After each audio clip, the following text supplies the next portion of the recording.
Good morning. Good morning. My name is Greg Moreland, and happy Solar Eclipse Day.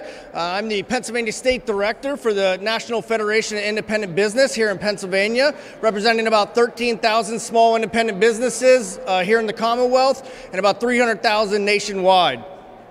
As we close out our final four brackets this evening and NFL teams prepare for the NFL draft later this month, competition and being competitive are certainly on their minds. But competition is also on the minds of our state legislators as well. As we gear up for budget season in Harrisburg, the National Federation of Independent Business wants to let everyone know that we agree with Governor Josh Shapiro in wanting to be competitive as hell with our neighboring states. This beautiful Commonwealth has so much to offer, and we want people to make Pennsylvania their homes. But to do that, we must be competitive in public policy as well. With me today are five of the greatest small business supporters to ever walk these hallowed halls. Each one of these senators has proposals that would drive the Commonwealth forward and eliminate obstructions to prosperity. From protecting entrepreneurs in bankruptcy filings to honoring our veterans with a veteran-owned business placard, these senators are here to say that Pennsylvania is open for business. You may see the boards on either side of the group behind me, which state, eliminate the Pennsylvania startup penalty. Here in PA, unfortunately, we do not allow businesses organized as LLCs, S-corps, and sole proprietorships to utilize their losses to offset their tax burden in their first couple of years in business. Additionally, Pennsylvania is an outlier for C-corps as they can't fully utilize their tax offset as nearly every other state allows. This results in the Pennsylvania startup penalty, thwarting entrepreneurship before many even get off the ground because many small businesses often lose money in their first couple of years. The National Federation of Independent Business is here today to highlight the efforts of the legislators with me and allow them to publicly speak on their issue as we call for consideration of their legislation. First up is Senator Kristen Phillips Hill. Thank you, Greg. I appreciate that invitation. Let's start that over again. Thank you, Greg. I appreciate the invitation and the introduction, and I want to thank NFIB for their continued advocacy on behalf of small businesses all across this Commonwealth. It is great to join you this morning, and as a legislator who has been working on the issue of permitting reform for a few sessions, this is the most momentum that I have seen behind this issue. Unfortunately, it took a global pandemic for us to finally see that permitting and licensing delays affect everyone. Today, you're going to hear from small business champions, the people from Pennsylvania. They're going to talk to you about our local job creators and the people who are trying to hire Pennsylvanians to fill vacant positions. During the pandemic, I heard from my neighbors, the folks who needed a professional certificate or a license from the state in order to perform their jobs. They were nurses, teachers, doctors, realtors, cosmetologists, barbers. The list is endless. And what was also endless was their wait time to get the certification from the state that they needed. Instead of being able to log in to see where their license was, they'd have to call our district office to get a status update. Sometimes the agency was so overwhelmed, it would take days just to get a reply, just to see where that license was in the process. These people needed their job that day. They couldn't wait for days or weeks to get an answer from their state government. I had several teachers who couldn't get their certificate in time, and they ended up leaving to teach in Maryland during the pandemic. I had the same issues with doctors and nurses who were thrown onto the front lines only to be told, well, you're going to have to wait. Maybe you can clean a supply closet while the state gets their act together to issue you your certification. Most recently, I had a friend and a neighbor leave the state because of the challenges with his business to expand here in the Commonwealth. Because in the time that it would take him to get a permit from DEP here in Pennsylvania, he could go from start to finish with a completed building open for business in West Virginia. I think all of these issues created the perfect storm, and it's why we have bipartisan support for such an initiative. Fixing the permitting and licensing processes, it has built a bridge to constituencies and organizations that have not traditionally worked with one another. And why do we see these groups joining forces? It's because it just makes sense. Even Governor Shapiro has stated that he wants to tackle this issue. He's done it, and he's seen the success. Case in point, in case you haven't heard, there was a bridge collapse in Philadelphia along I-95. He helped expedite the permitting process, and that temporary fix was in place within days. The I-95 bridge collapse and rebuild should not be the lone outlier. I have infrastructure projects, home in York County, that have stretched out for years. Why not take some of the things that we have become accustomed to in our everyday lives, like we have with an Amazon order, or maybe a DoorDash delivery, and apply it to permits within state government? Let me be clear, we have a rare and unique opportunity to address this issue now. We have a Democratic governor demonstrating that cutting bureaucratic red tape works. You have Republicans and Democrats in the legislature constantly hearing from constituents about delays with permitting and professional licenses. And here we have a measure to fix it that the Senate approved last year in Senate Bill 350. Every legislator in the General Assembly can probably rattle off horror stories of our constituents who have called us as a last-ditch effort to shake a permit or a license loose because their state government was unresponsive. This should not be the norm in state government in 2024. Members with districts that border a neighboring state risk losing jobs, businesses, and their employees that they employ to Maryland or New Jersey or Ohio.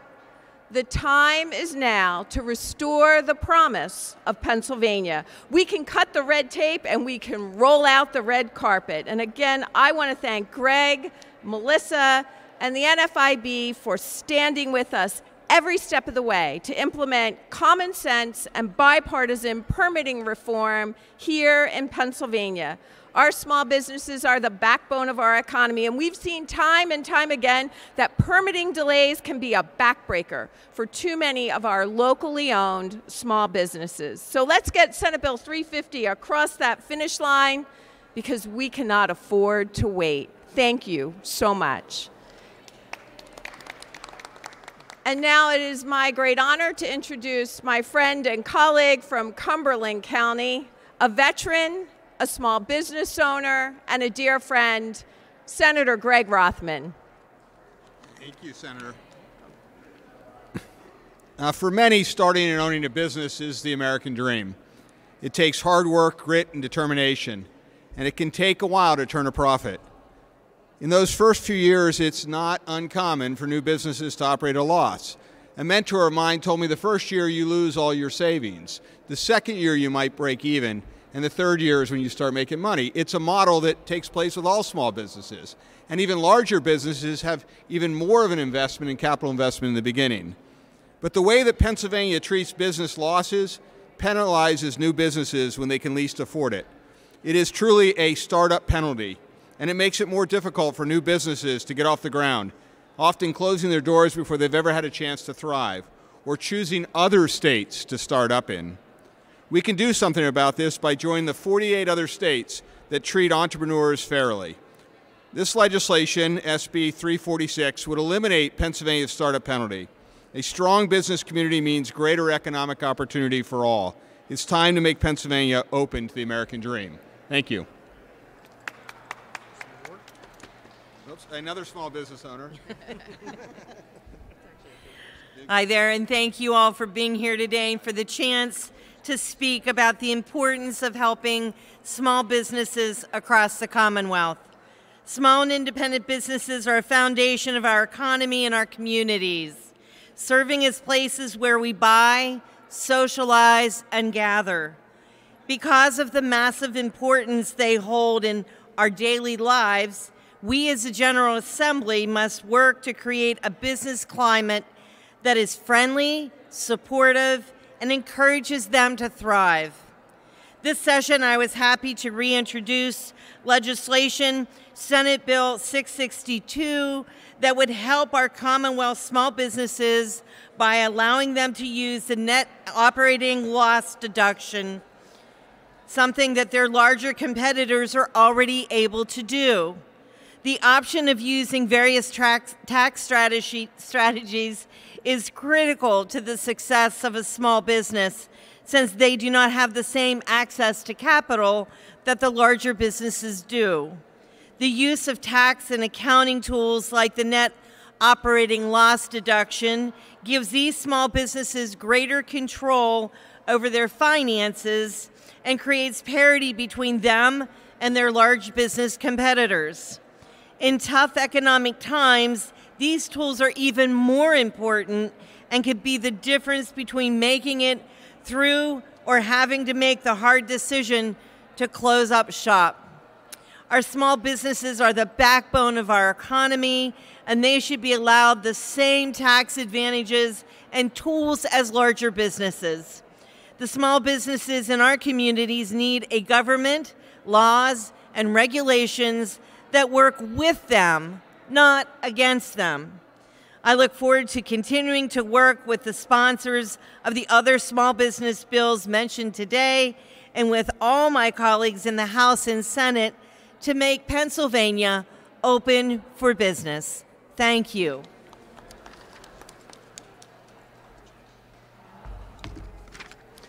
Good morning. It is a real privilege for me to be here with my colleagues, these champions of economic opportunity and champions of small business. And I just want to again emphasize the importance of this conversation that we're having here, putting policies in place that are going to enable us to build a stronger Pennsylvania where each and every resident has the opportunity to experience earned success and upward economic mobility here in Pennsylvania. To Kristen, thank you so much for your work on permitting reform.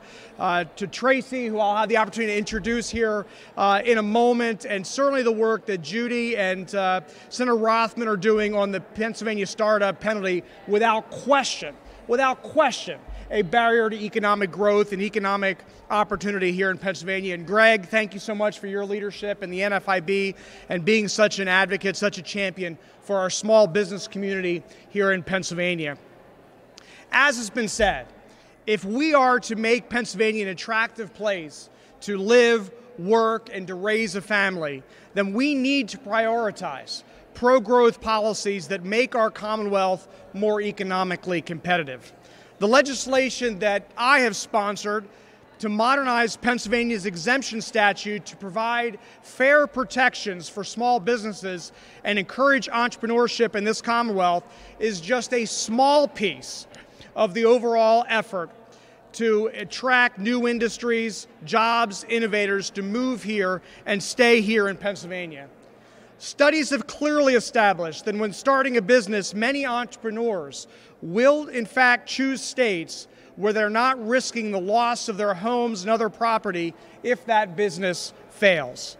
States can provide this protection through exemption statutes which set forth different categories of property that may not be taken by judgment creditors or a bankruptcy trustee. The purpose of this protection is to provide modest support and stability to individuals, families, and business owners so when they are in financial crisis, they may retain certain items such as a home, car, or business equipment and still function as part of society and eventually re-enter the economic mainstream. Unfortunately, Pennsylvania's exemption statutes generally have not been updated since the mid-1800s and rank at the very bottom of most categories for state exemptions. Further, this Commonwealth's exemptions lag behind those of most of our neighboring states, making it unattractive to entrepreneurs and to investment. We strongly believe, that passing pro-growth policies like the ones we're advocating for here today are the best way for our Commonwealth to compete for family-sustaining jobs and provide Pennsylvanians with a better quality of life. Offering appropriate protection for our businesses and those who wish to create jobs here in Pennsylvania will attract talent to invest in our state, expand our tax base, create vibrant communities, and position our Commonwealth to win in this rapidly evolving global economy. It's now my privilege to introduce my colleague and a champion for economic opportunity and small business, Senator Tracy Pennycook. Thank you so much for inviting me to be here today, and thank you to all of my colleagues that work tirelessly to promote small business in Pennsylvania. Today we're making it very, very clear that there are common sense steps that we can take to make Pennsylvania's economic climate more business friendly, especially for our small businesses.